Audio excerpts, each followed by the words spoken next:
Okay, now that we've got these selections on, we don't actually need this one. That was just a sample for if the line art wasn't so clean. We can start working on this. Now, I'm just going to go ahead and start labeling my layers. So I have line art, and then this would be the flat colors. And I'm going to make a new layer called the shadows. So we have shadows, flat colors, and line art.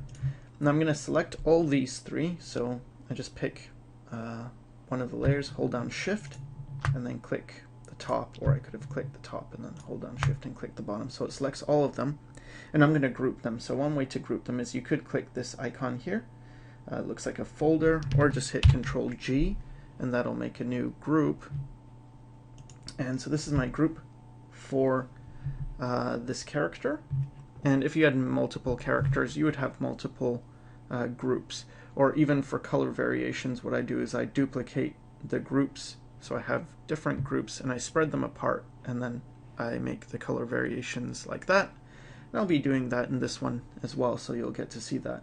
But now what I want to do is I want to make it so everything in this group only affects this character. And there's a few different ways to do it. One way is using clipping masks. So if I just hit Alt and then click in between these two layers, what happens is this one clips down to that one. And so if I painted anything, it's only going to affect this character. The reason I don't like using this too much is after a while it becomes hard because you've got so many layers clipped down, and what if you want to clip something to a layer that's already clipped? Well, it becomes more of a hassle. So instead, what I do is I just select this. So to do that, you select the layer you want, and then see there's this icon, right? Hold down Control and click that, and then you'll get a selection of this. The same as if you use a magic wand and just clicked the green, and it would select all the green. And then I'm going to go to the group, the folder.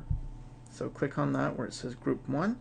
And then at the bottom here is a layer mask tool. So if you click that, what's going to happen is it's going to put it in a layer mask. And now anything I paint inside this folder, it's only going to affect stuff in this layer mask. See? Now what I could do is I could also invert this by hitting Control I, and then it'll be the opposite. So everything that's not this character is what gets painted. And that might be helpful if you ever wanted to do backgrounds, but it's not really important. So I'm just going to reverse that, hitting Control I again. And I'm just going to clear these shadows. And now I'm going to make this layer set to multiply. So after this, I'm just going to be blocking in basic shadows, and I'm going to be using the lasso, switching between the polygonal and the normal lasso.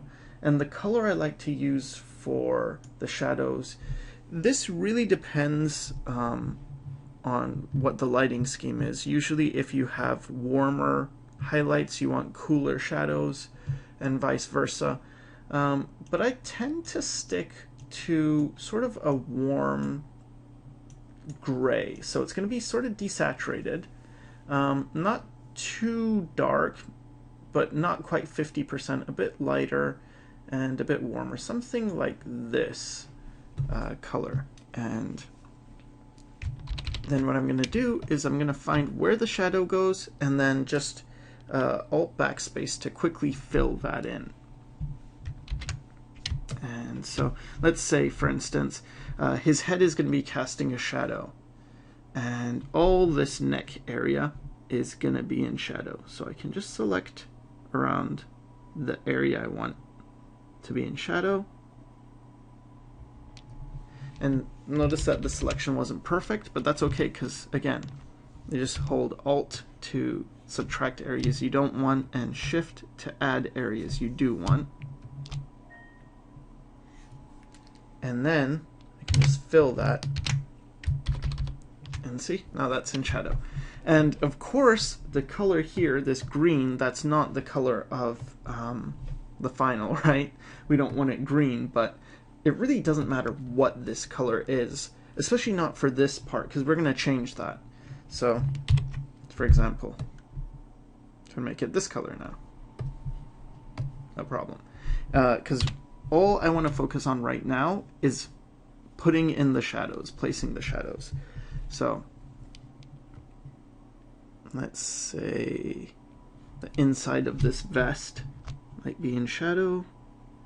And really think about the bigger shadow shapes. You don't want to be getting really nitpicky at this point and you know, thinking about each tiny little you know, little shadow here or there. And for some things, the polygonal lasso tool is easier. So I could just select that. And that's all I'm doing. So I'm selecting areas and then filling them in with Alt backspace. Let's say there's a cast shadow that the vest is casting onto his body.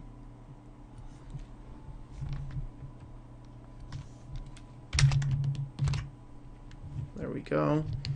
And I'm not going to bore you by doing all this in real time. I'll block the rest of it in time lapse, but you get the idea, right? You're just selecting with the lasso and then blocking in the major shadow shapes. And you could actually make multiple layers. So right now we have one shadow layer, but let's say I created another one, set it to multiply, just above. Then what I could do is, let's say I wanted areas that are even darker, so maybe a shadow underneath his neck.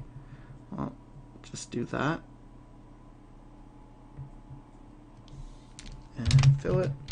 And there, so now I've got like the second level of shadows.